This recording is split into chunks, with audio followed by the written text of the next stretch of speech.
Welcome to the Humanized podcast, all about personalizing your health. I am your host, Rebecca Kelly, and today we'll be discussing sexual health during and after menopause, how to boost your desire with Dr. Anna Cabeca. Before I introduce Dr. Cabeca, I want to remind everyone to subscribe and get all of the variety of casts in audio, video, and transcription at humanizedhealth.com. I'd also like to thank our lead sponsor, Village Green Apothecary at myvillagegreen.com. A little bit about Dr. Anna Cabeca. She is a triple board certified and a fellow of gynecology and obstetrics, integrative medicine, and anti-aging and regenerative medicine. Nationally known as the Girlfriend Doctor, Dr. Anna is a passionate health advocate for women, helping them to truly thrive in body, mind, and spirit. She is the author of 2 highly acclaimed books, creator of several popular virtual transformation programs, creator of several top-selling health products, and is a sought-after lecturer throughout the world. We're so lucky to have her. Thank you so much, Dr. Anna, for being here. Thank you for having me. It's a privilege. So very excited to talk about this subject. And I want to bring up the fact that, hormones are, very sensitive to stress. And, certainly the ages between 35 and 60 can be very stressful for most women, right? We're juggling a lot of things. We're raising kids, we have careers, we're taking care of aging parents. Can you talk about how that could influence and put stress on our adrenals, our hormones, and create inflammation in our body and create kind of a perfect storm, right? Yeah, I think the perfect storm is us going through perimenopause and menopause and having teenage daughters at home going through puberty. That's the perfect storm. It's a cruel joke. It really shouldn't occur that way, but it has, and it is for me. So it's all good. It's all good.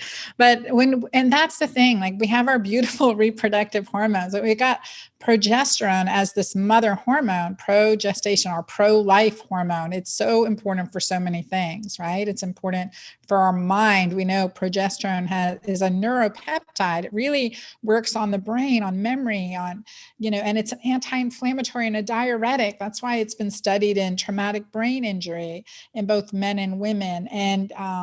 And so it's a beautiful hormone. As our hormones are changing, the one thing we need to understand that progesterone is the precursor hormone to make cortisol. So now add some stress in there, and we have to make this life-saving hormone cortisol in sacrifice to every other downstream hormone, which way down there is DHEA, estrogen, and testosterone. So if we're using up our progesterone to make cortisol to a great degree, then our DHEA and our estrogen and testosterone plummet. And this creates fatigue, muscle wasting, rapid aging. I mean, look at every president and, in the White House over, whenever, and from beginning to end, they really age very rapidly. And so that is cortisol, that is stress. And we know that, now during this time of pandemic, the amount of stress we're under, and also the increase in hormone problems that we're seeing now, as well as the feelings of disconnect. Because when cortisol's high, the hormone of love, bonding, and connection is low, and creates this disconnect, creates this imbalance, this feeling of, I call it the physiology of divorce if we're not careful. So, if we look at that perfect storm, then what's happening with our hormones, obviously, we're talking about weight gain. So it's very easy to not feel very sexy as a woman, right? We're not used to carrying this extra weight. We can talk about fatigue, discomfort, even lack of sexual desire, right? Because our hormones are shifting down. Mm-hmm. Are we looking at a sexless future, a sexless marriage moving forward? I mean, it's too horrible to contemplate. And if so, what do we do about it if that's how we're feeling? Yeah, well, and I think that it speaks to the unspokenness of this issue, because I think the most read article of the New York Times was the article on the sexless marriage. And it just means a lot of people are suffering in silence. And I think from working with tens of thousands of women now in my career as a gynecologist and obstetrician and expert in sexual health, one of the things that I've realized is that, the old, like, there's like so many things. My God, I know we don't have a lot of time, but one thing is that, a primary sexual response is masculine. A secondary sexual response is feminine, because as so many patients would say, Dr. Anna, I just have no sex drive. I don't initiate sex anymore. And, what's wrong with me? And, to be honest, nothing. As long as she says, but once we get started, and this is where I heard this enough times to be like, look, I got to investigate this. But once we get started, I'm okay, then I'm turned on. That's secondary response. And that's normal. That's physiologic. What we want to build in is some natural primary, libido, some primary drive too, on demand. And I had patients that came into my office, a couple, a man and woman, and she'd been my patient for a while, and they had come into me, and he said, Dr. Anna, we have a great sex life, but she never wants to initiate sex. And I don't know what's going on. And I asked her, she goes, yeah, I have great orgasms. I just never feel like initiating. So I turned to him and I said, well, what do you do after sex? And he goes, I roll over and go to sleep. I'm like, well, that's a natural response, but it's not going to get her wanting more sex.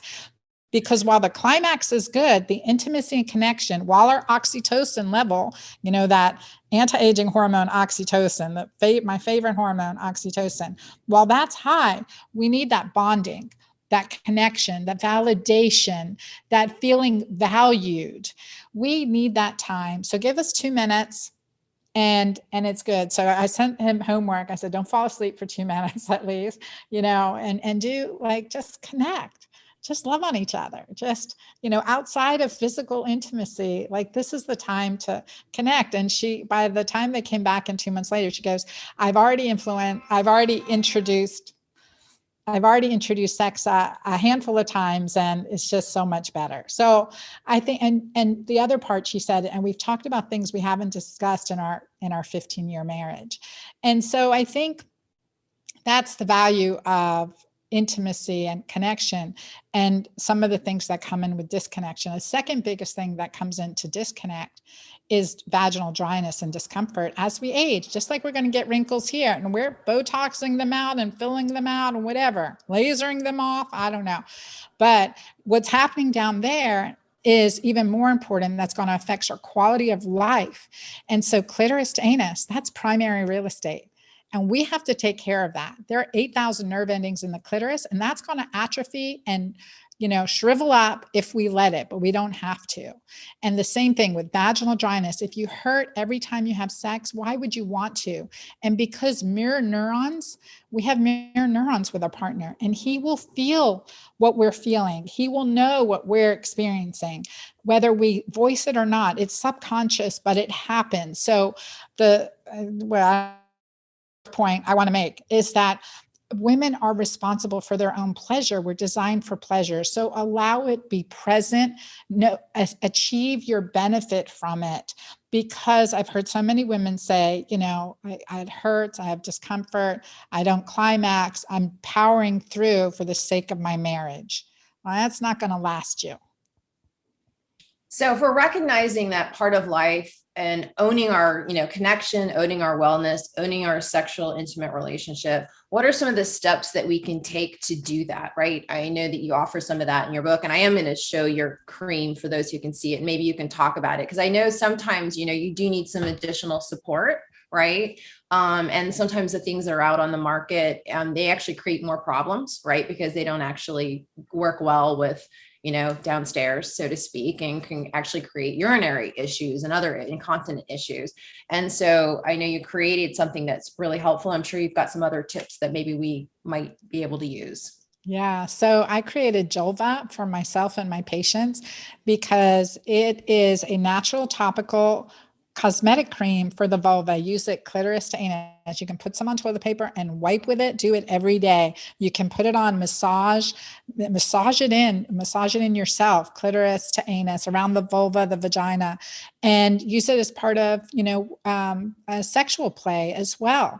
So the reason I created it with the ingredients I created it in with, including DHEA and plant stem cells from the alpine rose and some emollient oils, that it is designed to help be reparative and help reduce the changes that are happening as we age. And it works amazing. And it feels so good to use it because there's no chemicals in there.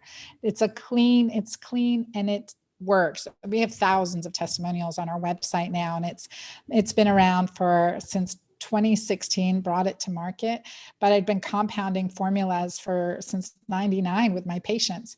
So that's one thing. The second thing is definitely my book, The Hormone Fix, is a great resource for our listeners because I have a vaginal health chapter in there. And again, it takes more than hormones to fix our hormones. So understanding all the things that can disrupt our hormones. And when it comes to vaginal health, gut health is crucially important. And we need those healthy fats. We need to get rid of sugar too. So we want to have sex more often. Believe me, there's a whole nother discussion there. But that's a really big thing. And a third thing that I offer is I have a program called Sexual CPR, a fun, holistic, integrative approach to address the many reasons why we have lost our sexy. And it's great for men and women to take that course together. Thanks, Dr. Anna Cabeca. These are really valuable insights. Dr. Anna Cabeca can be found at www.dranna.com. That's DRANNA.com. Let me remind you to subscribe to get access to all Humanized videos, podcasts, and transcriptions from all of our thought leaders on personalized health at humanizehealth.com.